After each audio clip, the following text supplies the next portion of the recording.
Assalamualaikum warahmatullahi wabarakatuh. Innal hamdalillah nahmaduhu wa nasta'inuhu wa nastaghfiruh wa na'udzu billahi min shururi anfusina wa min sayyiati a'malina may yahdihillahu fala mudilla lahu wa may yudlil fala hadiya lahu. Asyhadu an la ilaha illallah wa asyhadu anna Muhammadan 'abduhu wa rasuluh. Qala Rasulullah sallallahu alaihi wasallam, man arada dunya fa alaihi bi ilmi wa man arada al-akhirata fa alaihi bi ilmi wa man aradahuma fa alaihi bi ilmi. Amma ba'd, jamaah yang dimuliakan oleh Allah, syukur alhamdulillah kita masih diberikan kesempatan oleh Allah Subhanahu wa taala pada 10 hari terakhir di bulan suci Ramadan 1442 ini. Semoga kita semuanya selalu diberikan kesehatan, semoga kita semuanya selalu diberikan keistiqomahan dalam menjalankan ibadah-ibadah di bulan suci Ramadan. Salawat serta salam tetap tercurahkan kepada baginda Nabiullah Muhammad sallallahu alaihi wasallam yang mana telah menuntun kita dari jalan kegelapan menuju jalan yang terang benderang dan ad-dinul Islam. Jamaah yang dimuliakan oleh Allah, kita dipertemukan di bulan suci Ramadan ini pastinya akan mengagendakan atau menschedule diri kita, memprogramkan kegiatan-kegiatan kita di bulan suci Ramadan. Yang pasti ketika kita itu sudah bertemu dengan yang namanya bulan suci Ramadan, insyaallah kita akan berfastabiqul khairat. Kita akan berlomba-lomba bagaimana menata diri kita ini agar diri kita ini bisa lebih baik daripada bulan sebelumnya. Oleh karena itu, pentingnya yang namanya kita itu mengatur waktu otomatis, khususnya adalah kita sebagai umat Islam, waktu ketika kita itu beribadah kepada Allah Subhanahu wa taala. Kalau kita melihat bahwasanya jika kita mengatur waktu, secara otomatis kita memanajemen waktu itu, mengorganisir waktu itu. Bagaimana nantinya waktu yang kita luangkan itu bisa benar-benar tepat sesuai dengan apa yang sudah kita schedulekan. Di dalam Islam sudah sangat jelas ditegaskan di dalam surat Al-Asr itu. Surat ini adalah sebagai penekanan bagi kita sebagai umat Islam bahwasanya begitu sangat pentingnya kita itu menjaga waktu. Apalagi adalah waktu-waktu yang dimana sudah ditentukan kita untuk beribadah kepada Allah, yaitu salat fardu. Kalau kita sebagai orang yang beriman, sudah pasti tentu ketika kita itu sudah dikumandangkan azan yang dimana itu adalah sebagai isyarat sebagai umat Islam bahwasanya sudah waktunya masuk kita untuk melaksanakan ibadah kepada Allah, maka ketika kita mempunyai keimanan akan segera kita bergegas melaksanakannya. Muadzin mengumandangkan Allahu Akbar, Allahu Akbar. Maka keimanan kita haruslah bergerak bagaimana kita segera untuk melangkahkan kaki kita melaksanakan salat fardu itu.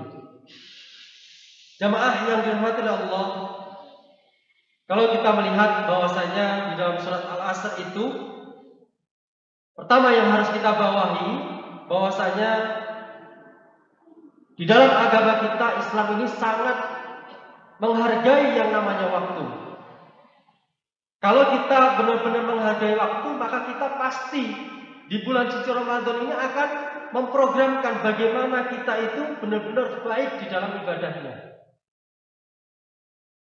Karena di bulan suci Ramadan ini begitu banyak teman-teman kita itu yang semangat untuk menjalankan sholat fardu, untuk tadarus, untuk qiyamul lail seperti yang kita laksanakan sekarang ini. Oleh karena itu, waktu ini sangat penting. Kalau kita sudah tergelincir oleh waktu ini, ya sudah, maka bubar semuanya apa yang sudah kita schedule-kan. Oleh karena itu di situ wal asr innal insana lafi khusr. Di situ penekanan bahwasanya demi masa. Masa yang dimaksud di sini adalah waktu. Sesungguhnya manusia benar-benar dalam kerugian. Ketika kita tidak mampu untuk menjadikan waktu ini dengan baik, maka kita termasuk bagian dari yang merugi ini. Sudah waktunya sholat isya, yang ibu-ibu masih nonton Ikatan Cinta. Sudah waktunya sholat, bapak-bapak masih lihat Liga Champion. Ini menunjukkan bahwasanya kita masih belum mampu untuk menjadikan waktu itu benar-benar berharga untuk kita. Oleh karena itu, melalui surat Al-Asr ini mari kita introspeksikan di dalam diri kita. Bagaimana caranya kita memanajemen waktu itu dengan baik dalam kehidupan kita sehari-hari. Illal ladzina amanu. Ini yang ditegaskan, kecuali orang-orang yang beriman. Ya tadi yang saya sampaikan, orang-orang yang beriman itu adalah ketika sudah terdengar yang namanya azan, maka kita segera bertugas untuk melaksanakan ibadah itu. Itu adalah ciri orang yang beriman. Ketika kita masih sibuk dengan urusan duniawi, ya maka nanti ini tidak akan pernah terulang yang namanya waktu itu. Maka kesempatan saat itu harus kita laksanakan. Wa amilus sholihat, beramal soleh, mengerjakan kebajikan. Kita beriman, tetapi kita tidak beramal, sama saja. Sama halnya ketika mempunyai keimanan tetapi tidak beramal, itu sama halnya dengan gelas yang dia itu terisi air tapi tidak ada manfaatnya.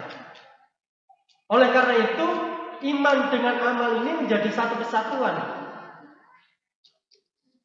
Karena dengan keimanan itulah kita pasti akan yang namanya nanti memberikan hasanah keilmuan yang menjadi keamalan kita semuanya. Wa tawasau bil haq, saling berwasiat dengan kebenaran. Kita sebagai seorang muslim pasti saling menyayangi. Saling menyayangi yaitu diantaranya bagaimana caranya kita itu mewasiatkan untuk memberikan nasihat yang baik kepada sesama muslim, kepada sesama teman kita, apalagi kepada keluarga kita. Kalau kita sudah mampu memberikan nasihat kepada orang-orang di sekitar kita, Pak insya Allah ketika nasihat itu bagus, kemudian nasihat itu dilaksanakan, kita juga akan mendapatkan amalan seperti apa yang telah dilakukan. Oleh karena itu, mari kita memberikan nasihat-nasihat kepada orang-orang di sekeliling kita, khususnya adalah keluarga kita yang baik, sehingga nantinya kita semuanya akan mendapatkan kebaikan yang telah dilakukan. Selanjutnya yang terakhir yaitu watawasau bis sabr, dan saling berwasiat dengan kesabaran. Ini yang paling penting ketika kita itu menasihati anak kecil. Ketika di masjid ini juga harus dengan kesabaran. Karena memang anak-anak di masjid itu ya tipikal seorang anak ya begitu. Maka bagaimana kita sebagai orang tua memberikan nasihat kepada anak-anak yang berada di masjid ini, yang nantinya juga akan menggantikan panjenengan semuanya dengan kebaikan, dengan ketulusan. Kalau kita melihat ceritanya Rasulullah itu ketika cucunya Hasan itu ikut sholat, itu di atas kemudian ditaruh. Ketika Rasulullah itu sedang sujud, si Hasan itu berada di punggungnya Rasulullah. Rasulullah tidak berdiri dulu sampai si Hasan itu dia turun dari punggung Rasulullah itu. Kemudian dari situ Rasulullah juga tidak memarahi anak itu, tetapi Rasulullah menasihati dengan baik. Ketika kita itu mampu menasihati dengan kesabaran, ketika kita itu mampu menasihati dengan kebaikan, maka insya Allah anak-anak nantinya akan menjadi lebih baik. Daripada kita marah-marah, kita yang dapat dosa, anak-anak juga tidak akan berubah.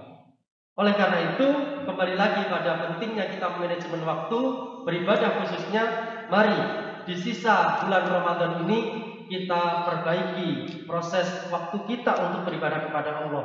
Waktunya kita laksanakan sholat fardu, ya kita sholat fardu. Waktunya kita ngaji, ya kita ngaji.